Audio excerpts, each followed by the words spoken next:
topics and opinions expressed in the following show are solely those of the host and their guests and not those of W4CY Radio, its employees, or affiliates. We make no recommendations or endorsements for radio show programs, services, or products mentioned on air or on our web. No liability, explicit or implied, shall be extended to W4CY Radio or its employees or affiliates. Any questions or comments should be directed to those show hosts. Thank you for choosing W4CY Radio.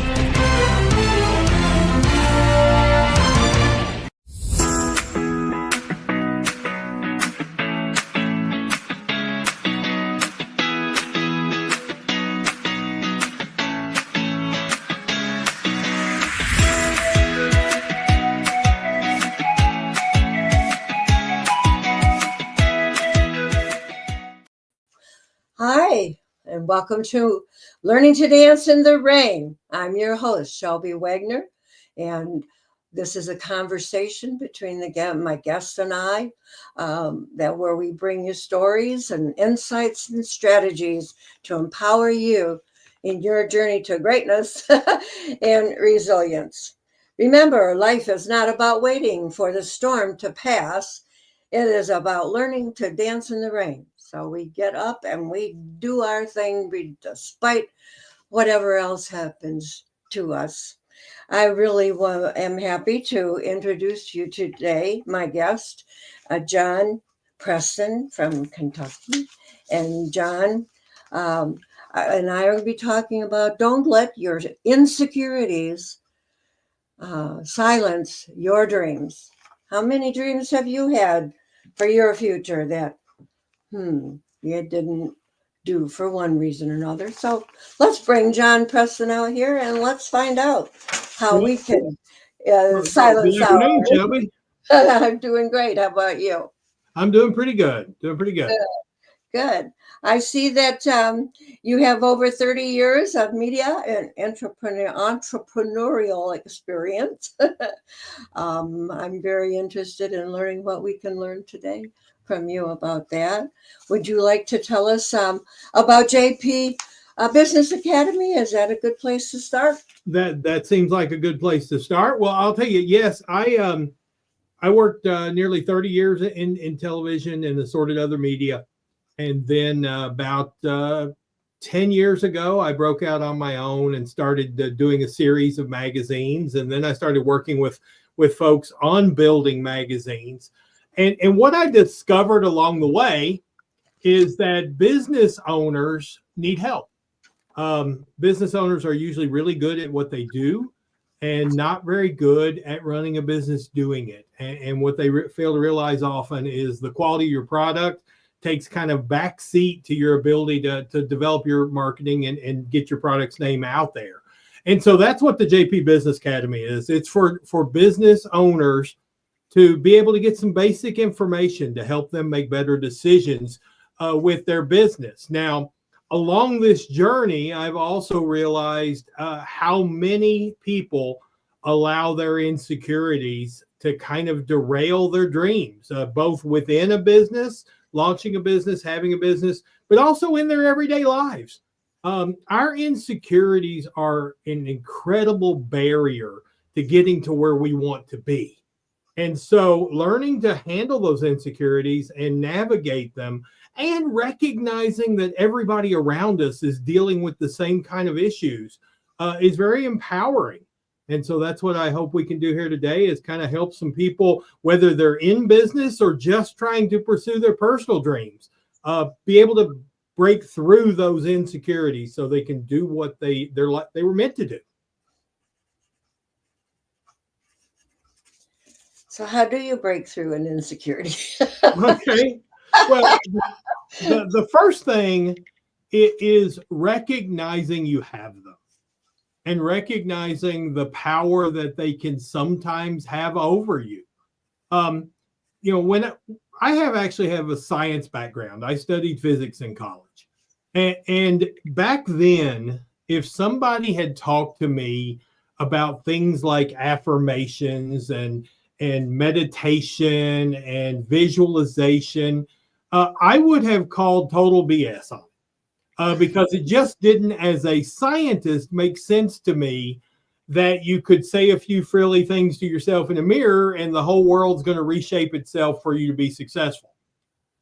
What I didn't realize that I now know is that every single one of us lives our life right on the edge of being paralyzed by insecurity and fear. It affects every decision we make. It affects every relationship we have. It affects every interaction we have with people. We're right there on the edge. And the people who learn to do things that enable them to slide a little bit further from that razor's edge are able to accomplish so much more. Our fears and indecision probably mean that we're operating at about a 5% efficiency rating in terms of what we're capable of doing in this world. And anything we can do that moves us a little away from that edge and makes us more productive and more efficient in our lives, the more we're going to accomplish and the more advantage we have over the people around us. And as a result, the more success we're going to see. And so recognizing you have this issue is the first step. The second step is recognizing everyone around you has the same struggles. You know, when I was a kid, no one ever talked about emotional intelligence. And emotional intelligence is something that is so essential in today's world. And it's been recognized that it's the key factor for determining whether or not you achieve the things in life you want to achieve. And emotional intelligence involves being able to recognize how your own emotions are affecting your actions and control them, and also recognizing how other people's emotions are controlling their actions. Once you recognize that everyone around you is dealing with their own set of insecurities, what you realize is their actions make more sense to me now. And if you're able to develop the ability to help other people navigate their insecurities, then you're capable of accomplishing anything. Wow.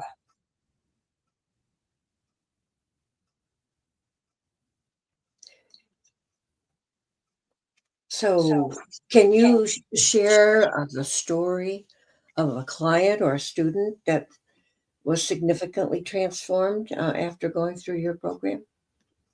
I've worked mostly with people publishing magazines and people selling advertising. And one of the things that I've realized is if we can get them past those insecurities, they can find success. So the first thing I will do with anybody is I will sit them down and help them establish a morning routine. And I'm not missing your question. I just don't want to embarrass anybody by calling out names or anything here on this. But the first thing that people need to do is to establish a firm morning routine. And that morning routine needs to include efforts to get your head right. Most people don't spend any time during the day getting their head in a good place. And if your head's not in a good place, it's very hard for you to grow and to function. So one of the things that is especially hard for an entrepreneur who doesn't have a time clock, who doesn't have a boss that's going to fire them if they're late for work, is getting that sense of routine.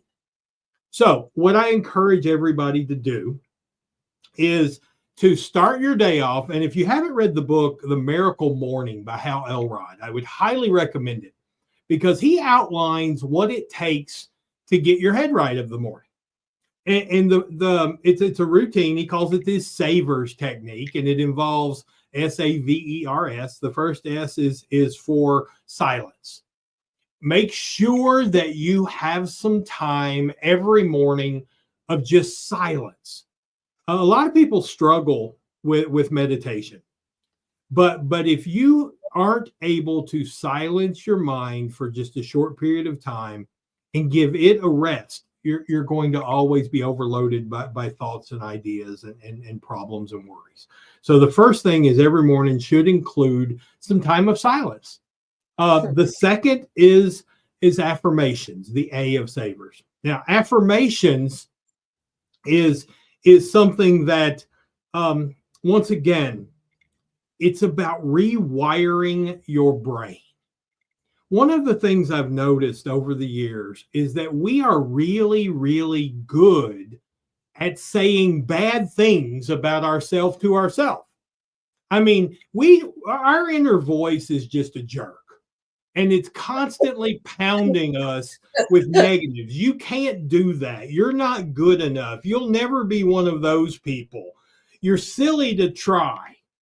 If anyone else ever talked to us like our inner voice talks to us, we would avoid them or beat the crap out of them, because we just wouldn't allow anyone to talk to us that way. But we allow ourselves to talk to ourselves that way. And what happens is, when you tell yourself you suck often enough, you believe it. And once you believe it, you stop doing the things that will make you successful, because a part of your brain says, what's the point? So the affirmations become very, very important, because that's a period of the day where you're actually saying positive things to yourself. Because the reality is, most of us are somewhere in the middle. We're not really bad at what we do, but we're not exceptional at what we do either. We're trying to reach exceptional, but we're somewhere in the middle. But yet we're very comfortable telling ourselves how bad we are. Affirmations are a time to tell yourself how good you are. Offset those negative. And then what happens is, over time, you start to believe the positives, and you believe what you're capable of doing. And when you believe what you're capable of doing, you'll do the things needed to make that happen. The third step is visualization, the V. Visualization is all about picturing what you want to happen in your mind. Now, here's the thing. Our mind and our body operate separately. When we do something, our brain understands that we're doing it. But when we picture it happening, our brain also relates to that.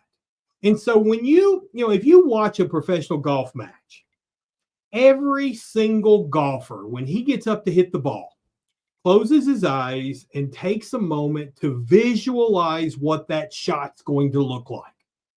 And by doing so, in his mind, he's already made the good shot. And it's so much easier for his muscles to replicate that, because they've already done it once. And the same thing applies to what we do in life. If we want an appointment to go well, if we want an interaction with somebody to go well, then visualize what that looks like, because once you visualize it, it's so much easier for it to happen in real time and actually become a reality. The next part's exercise, the E in savers. There should be some form of exercise every morning to get your blood flowing and also take your mind off your worries. When you're exercising and you're really going at it, you're not thinking about anything else but how much your muscles hurt and how much the sweat's running down your chin. And so that's another way of getting your mind right. The fifth part is reading, the R. Reading is essential. The more you learn, the more you earn. I am a firm believer that every person on this planet needs to be learning something every day. And I'm also a firm believer that what separates the people who get to the end of their life and feel like they have lived a fulfilled life and are still living a fulfilled life, and the folks who get close to the end of their life and get incredibly bitter, is whether you continue to learn or not.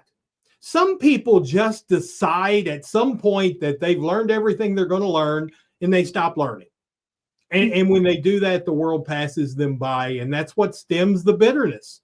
Where if you're constantly learning and constantly evolving and constantly improving yourself and expanding your knowledge base, there's always an excitement to life that keeps you moving forward. And then finally, the last S is scribing. We have a hard time sorting through all of the crap that takes place in our minds. It's just constantly, most of us are constantly bombarded with all of these different things we're thinking about. And if you don't put pen to paper and transfer those thoughts onto paper, when you do that, there's a lot of studies that shows right brain versus left brain. Holding that pencil in your hand and writing down your thoughts actually helps your brain sort those thoughts and prioritize them. And so when you get in the habit of doing those things every morning, your brain's going to be ready to take on the day and accomplish more than it ever would be otherwise. And so I've worked with a lot of business owners, a lot of salespeople to help them establish that routine.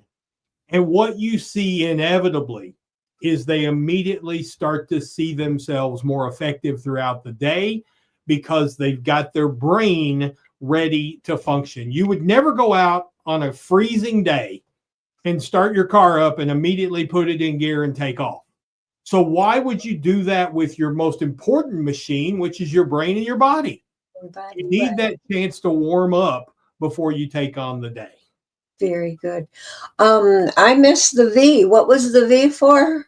The V's visualization. Oh, visually. Okay, that was picturing what you want to accomplish in great detail. And the more you can picture that, the more you're going to be able to accomplish. Okay, yeah, I did see that. Okay, Also, I've got some questions here coming in on the chat that I want to address. We have that in there again about Anne. Something about if you know that you can do it or something, but how do you do it? If you've done it once in your brain, you know you can do it again. Rebel, do you have that question back so we can get it from Anne? Well, it's yeah. You want me there's 3 questions in the chat. I'd be glad to answer. Are there 3? Okay. Yeah. The first one's from Patrick. What if you have commitment issues and don't like routine? Here's what happens, Patrick. And I can absolutely relate to this because I can tell you for most of my life, I viewed routine as limited, like it's trying to control what I do. What I've realized is what's really controlling what I do if I don't have routine is chaos. And chaos is taking over. And what you will learn is a guy I work with has a statement he references all the time that order brings peace and peace brings prosperity. And what I know from my experience with resistance to having a routine is that I was not functioning at the level I wanted to function and wasn't achieving the things in life I did. Now, I can tell you, the first thing is, and this is what I dealt with, and maybe you're dealing with the same thing. What I dealt with was because I was convinced that I was just a person that operated better flying by the seat of my pants, I told myself that often until I believed it. I used to tell myself I'm not a morning person. Well, guess what? When you tell yourself you're not a morning person, you're not a morning person because you make yourself resist the morning. Same thing goes, if you tell yourself I operate better without a routine, you begin to believe it. And in very few cases, that's true. Most of the time it's not. Most of the time we have to be honest with ourselves and recognize that the reality is we're often afraid of routine. I can tell you one of the things, another book I'll recommend here is You Are a Badass at Making Money by Jen Sincera. And in this book, what I recognized was that there were so many things in my life where I was self-sabotaging. And one of those things where I was self-sabotaging was resisting routine. Because what happens is by resisting routine, even intellectually, I might know that having a good routine is going to make me more successful. If I resist it, I give myself an excuse for failure. And by giving myself an excuse for failure, I sabotage my possibilities. And one of the things we have to do is we have to be honest with ourselves enough to recognize when we are sabotaging our success. And a lot of times that comes from having preconceived ideas about ourselves that we reinforce without knowing it. And they're barriers that hold us back. The title of that first book, Jen, was The Miracle Morning by a guy named Hal Elrod. Very interesting story, overcome a lot of challenges in his life. I would highly recommend that. That miracle, Miracle? Miracle? Yeah, the Miracle Morning. Okay. And really and truly, it's sort of become the staple in terms of developing a successful routine. So many people, almost all of your top success coaches, all your folks really focus on his model because we've all used it and it works. Just as simple as that. Annie, what if you know you can do it, but don't have things in place to get it done? This is another one of those barriers that we can create for ourselves. I mean, here's what happens with all of us, folks. And this is where we run into challenge. We are, as a species, incredibly bad at prioritizing on the fly. What happens is every single one of us has this giant mountain of tasks that we want to do. We've got all these things that we want to do, both, and I'm not just talking professionally, I'm talking personally, I'm talking financially, I'm talking all sorts of things. We all have this giant pile of tasks. I always picture it as this pile over in the corner that says things like, read this book, create this spreadsheet, talk to these people, all these hundreds and hundreds of little things that build up. And what happens is, without the systems in place for us to prioritize when we're not on the clock, we panic. Our biggest fear is doing the wrong thing or making a mistake. So when we look at this pile of tasks, we get so caught up in what is the right thing to do next. I need to do this, but before I do this, I have to do this. And before I do that, I got to do that. But this is important as well. What if I don't get that stuff? And our minds spend so much time trying to decide what we're going to do next that we end up doing nothing. And so having these systems in place, I talked about in the morning what you need to do to get your head right for the day. Also, at the end of the day, you need to take a few minutes. It doesn't have to be long. It can be 5 to 10, no more than that. And think about what you want to accomplish the next day. What do you want to accomplish the next day? There's another book I really like called Organize Tomorrow Today by a guy named Jason Selk. And basically what he outlines in there is that if you, at the end of every day, identify 3 things that you want to get done the following day and identify one of them as non-negotiable, no matter what, I get this done. And what you will find is you'll be amazed at just how fast your life advances. Because all of us, and I guarantee you there's not a person listening that doesn't encounter this. There are many days when we get to the end of the day and we feel like we had this incredibly busy day. And then we start reflecting back on it and we actually accomplished nothing that moves our life forward. Right. We have that all the time. And you wonder, where did the time go? And I'll tell you where the time went. The time was spent trying to decide what we were going to do next. If you want to do an interesting experiment, have someone take your watch or your phone and set 12 random alarms throughout the day. Just 12 random alarms. And every time that alarm goes off, write down what you're doing at that exact moment. And you will be stunned at how many of those alarms go off when you're doing nothing but sitting there thinking about what to do. We often mistake worrying about work and thinking about work as actual work, and they're not.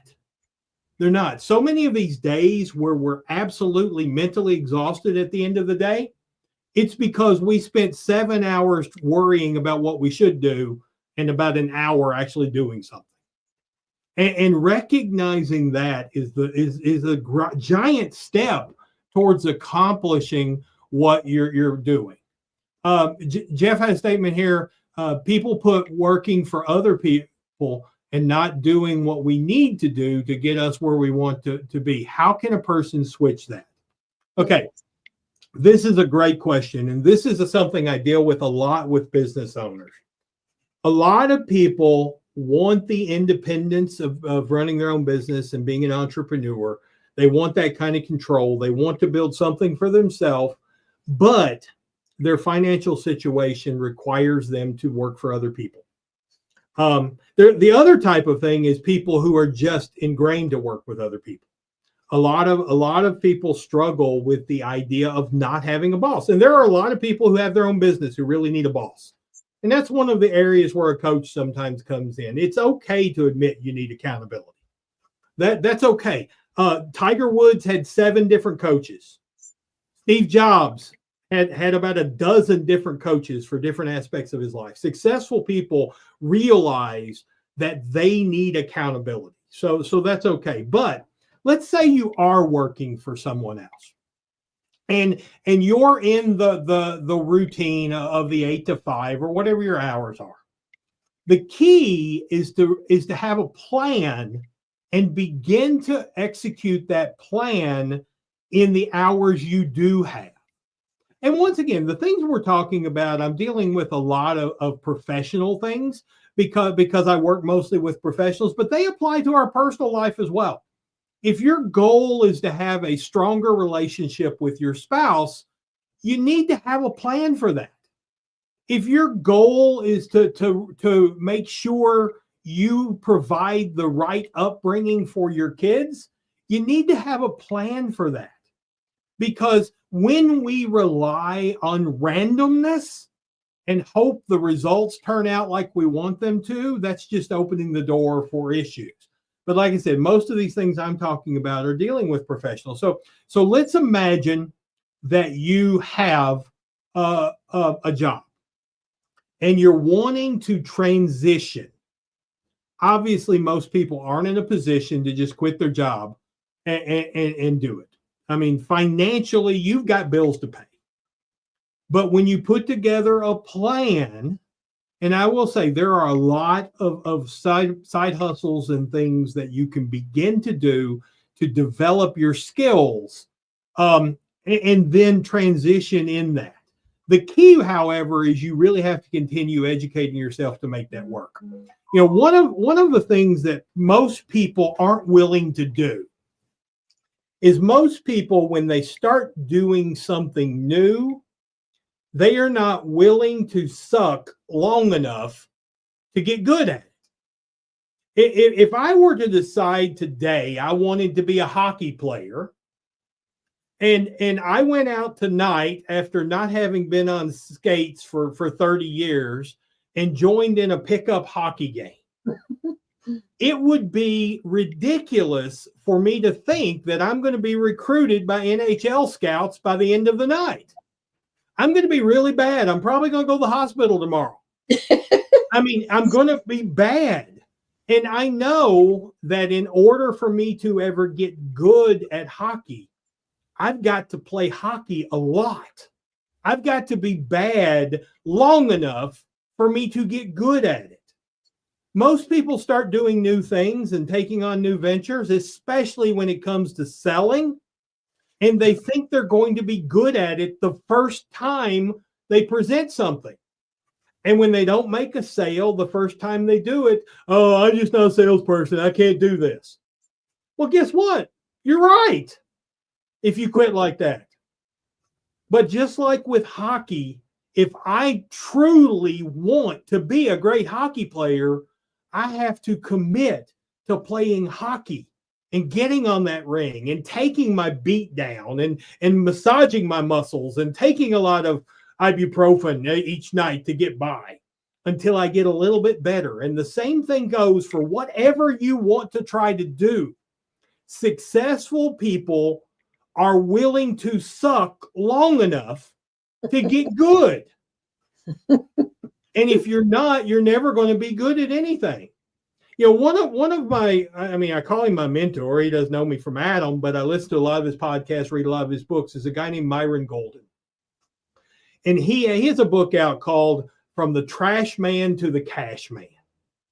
And he started driving a garbage truck. And he's now probably the highest in demand business success coach there is. He actually has a coaching program that it costs $1 million a year to participate in. And what did he do? He started by selling insurance at night after getting done with his truck. And he went 1.5 years without making a sale. And everybody kept saying, why do you keep doing it? You're not doing anything. You're not making any money. You're not making any money. But he stayed with it long enough to figure out all the things that didn't work. And when he figured out what worked, he started immediately making sales, and he's turned that into a multi-million-dollar coaching business, helping other people succeed. You have to be willing to suck at something long enough to get good at it, or you have no chance of getting good at it. If you ever find yourself frustrated because you're trying something new and you're not getting it, and that inner voice tells you you can never do this, that's when you got to learn to smack that inner voice down and say, shut up, get out of my way, I'm going to keep doing it. That's how you make dreams come true. That's how you become successful. That inner voice represents those insecurities that block our dreams. And we change that inner voice by the affirmations. And change that inner voice by the affirmations and rewriting your code. It's just like computer code. I mean, if your code of your brain is constantly beating yourself down, knocking yourself around, telling yourself you're never going to amount to anything, you will believe it, and your actions will represent that. If your inner code is, I can do this, I will do this, I am good, I am worthy of great things, I have everything I need to be successful, I know exactly what I need to do to be successful, I confront conflict in a timely manner, I help people achieve their dreams. If you're constantly telling yourself those things, you'll act accordingly as well. Nice. And it's so impetuous. The book is Organize Tomorrow Today by Jason Selk.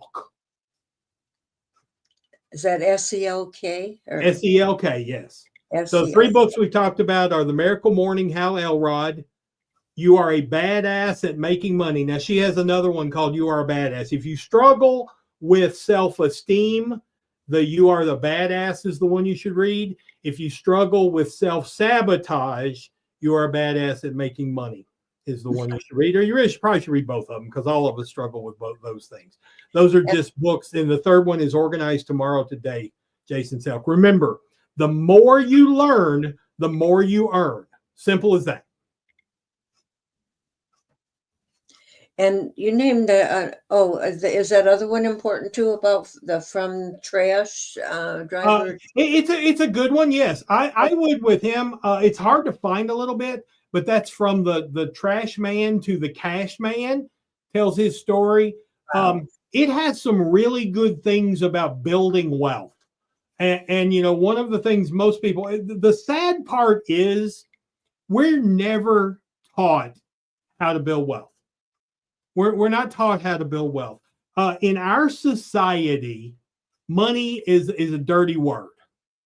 It's just something that no one talks about. If we are told about money, it's about saving. And I can tell you, and I know this is probably going to shatter a lot of your perception, saving's the absolute worst way in the world to build wealth. Because if you save $1 today, 10 years from now, that dollar is going to be worth about 82 cents, because inflation grows faster than the rates out there. The key is, and this is a whole topic for a whole other day, about establishing ways and cash flow that continues to build what you have. It's all about that. And he outlines that in From the Trash Man to the Cash Man.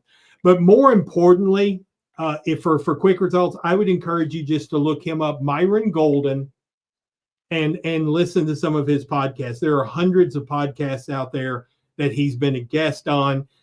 He does a workshop, seminars. He shares all of his knowledge with anybody that'll listen. He has two types of podcasts. He has one that talks about actually how to build wealth and how to sell and all that kind of stuff. And then he has other podcasts which are very fascinating, where he's a biblical scholar as well, and talks about how in his mind we have an obligation to build wealth so we can have a greater impact on the world around us. Another good person for that I had on my podcast a few weeks ago was Bonita Bell Anderson, and she has a podcast on Wednesdays at 6:00. Ask good questions. But Cool.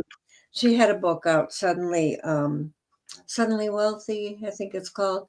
Yep. And it was very good to find out the different, how to find a financial planner that is really going to help you find your needs and go for them. And so that's it's just there's so much that we just kind of feel our way through in life. We just try to do the best we can. And really, if you want to achieve, we need more than that. So any of these people that have the ability to teach us and learn from us, or we can learn from them, then take that opportunity. And the other thing is, be sure to help other people along as well. I am an absolute firm believer. I don't know how many of you are familiar with Zig Ziglar. He's one of the all-time great sales coaches. He's no longer with us, but his foundational belief, and I've really sort of adopted this, is if you help enough people get what they want in life, you'll get everything you want in life. And it really does have a way of coming back around when you pay it forward and try to help as many people as possible achieve their dreams. Right. That's very good information. So how do they get in touch with you? Right now I'm building out the JP Business Academy site right now. It should be probably within the next 2 or 3 weeks we'll be live. So it's the jpbusinessacademy.com. That'll be there. I actually also am, I've already started with a daily email that I send out to anybody who's trying to get their head right. It kind of goes through a lot of the things that we talked about for the morning. A lot of people, even once they establish this routine, they just got some hiccups in it. And one of the areas is, what do you read? One of the things, and so I filter through hundreds of different articles and isolate the ones that I feel like are actually going to help people. And I send that out as part of that morning email. So you can include that as part of your reading. I mean, if you don't have some sort of guidance there, we all know you could spend hours and hours searching for stuff online, and 90% of what you find is just not going to help. So if you want to sign up for the email, which will also help keep you informed of other things I've got going on, it's John at the jpbusinessacademy.com. Just reach out to me. I'll get you on the daily email and keep you in the loop. I mean, we're going to be building some really cool stuff. I'm actually right now, one of the challenges that I often have is, how do you reach business owners who are so busy doing the work that they never have time to think about the work?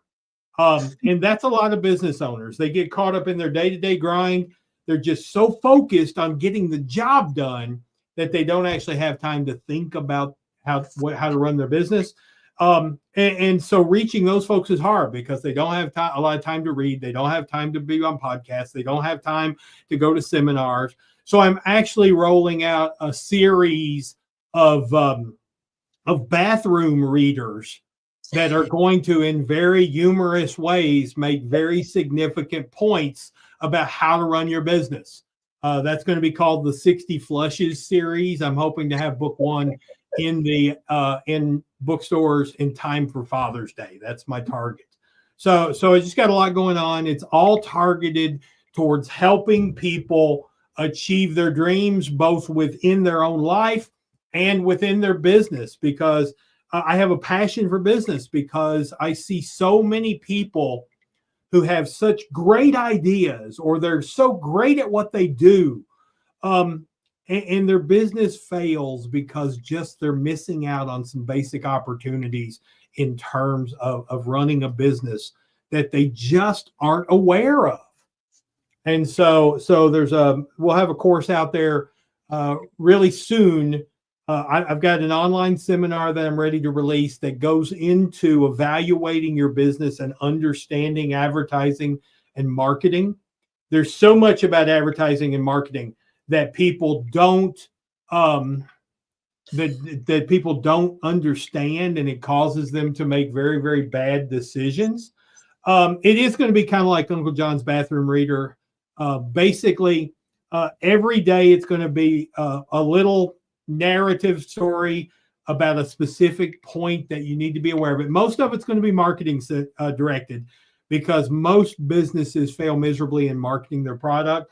And then there'll be like a little haiku, and I partner with a cartoonist who's going to draw a cartoon for each day. And there'll be also some reflection questions for you to take from that day's lesson and reflect on your own business that comes into play. As I mentioned, there's so many things about advertising and marketing that people don't think about, if both from a customer perspective and from a business owner perspective. I'll just give you an example of what I'm talking about. Coming off the Super Bowl, it's a great idea. If I ask every one of you to tell me what's the most American beer company? What's the most American beer company? Every person listening to this, their first thought, without hesitation, was either Budweiser or Bud Light. 100 people out of 100 will think Budweiser or Bud Light is the most American beer company. And here's the irony. Nobody knows why. I mean, I know why. I'm getting ready to share it with you, but most people don't know, because, the reality of it is, a lot of people will say it's the red, white, and blue can, but there's 100 different beers with red, white, and blue cans. A lot of people will say the advertisements, but you think of their advertisements, the Dilly Dilly commercials take place in a medieval castle. We have no medieval castles in the U.S. The Budweiser frogs, Budweiser, could be a swamp in the Congo for all we know. There's nothing American about that. The Clydesdale is a Belgium horse, and most of those commercials were shot in Europe. So there's nothing inherently American about any of that. But yet 100 people out of 100 will say they're the most American beer. They're even owned by a German company. But the reason is their marketing strategy is to only put their message in front of people at times when people are feeling most American or patriotic. So the only time you see Budweiser commercials are at the Super Bowl, at NFL football games, at Major League Baseball, at NASCAR, at honky-tonk bars, because that they know that people, if they're feeling a certain way, when they see the product over and over again, they'll begin to associate that feeling, that emotion with the product. And those kind of things happen so often in our world, and most business owners do not know how to take advantage of them and simulate that. Wow, that's true. So I know that was kind of off topic a little bit, but I'm sure we probably have some business owners on here as well. I have somebody I want to share that story with. It came to my mind just right away. But, I really, we were almost out of time, and I really would like an answer. How do you balance your personal life with your business life? Well, I mean, basically, I'm overtaken by my business life, and I don't know. I mean, here's the thing. When you're looking at your goals, when you're setting up your goals, you want to make sure you look at all of your goals, your personal goals and your professional goals. And you need to have a plan for each one.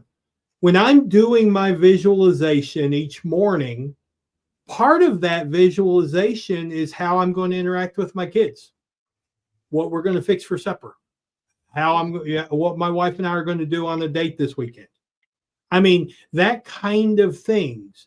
You can never allow those kind of things to chance, or chaos and randomness will overcome you. And so you really have to do that. And you have to, I can tell you the other thing, just as from a business perspective, I keep always coming back to business, but it's so important. When you run a business, you need to make sure your finances are separated between your personal finances and your business finances. If you set up your business where your finances marry, now obviously when you're first getting started, you're going to, everything you make from the business is going to go into your personal life. But as your business grows, you need to establish how much you are going to make as an employee of your business and keep the rest of it in the business. Because the moment you start bringing your business home with you around money, the moment both your personal life and your business starts to fail. And so we never have. When I get home between 5:30 and 6 of the afternoon, I don't think about my business again until the morning. My wife and I never talk about the business. If I've got a client that doesn't pay, if I've got an angry review online, if I have I've gone on a cold streak and haven't made any sales, it does not affect my home life in any way, shape, or form, because as far as my home life is concerned, I make a fixed salary. So keeping those separated and having a plan for a strong home life is also essential to keep everything balanced.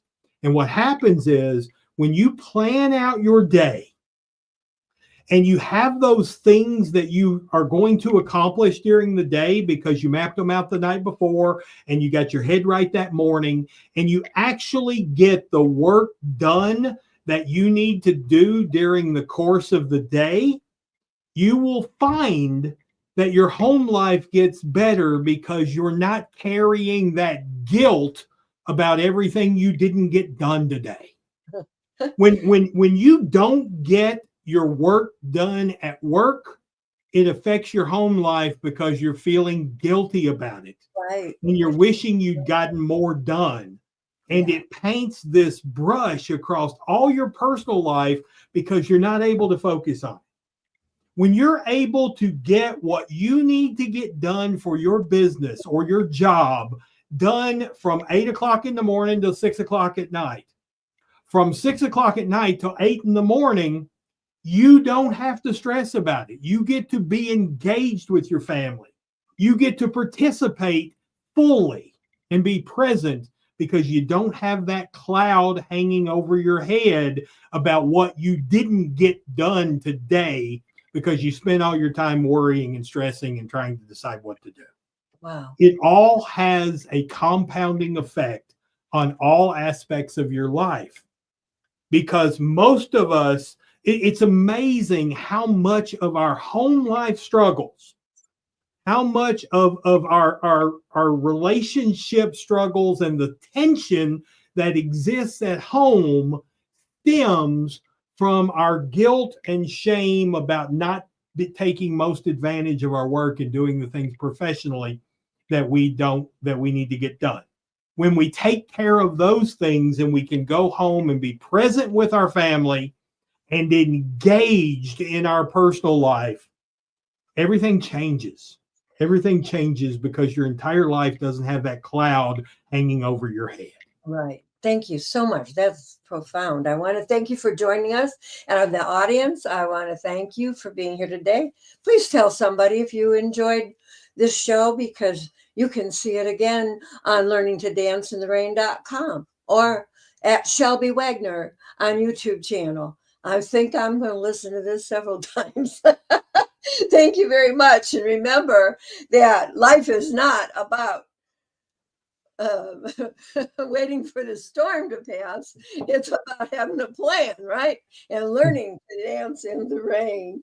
And please go to Amazon and buy my book, Learning to Dance in the Rain and Scams. And I'll see you next week, same time, 12 noon on Tuesday.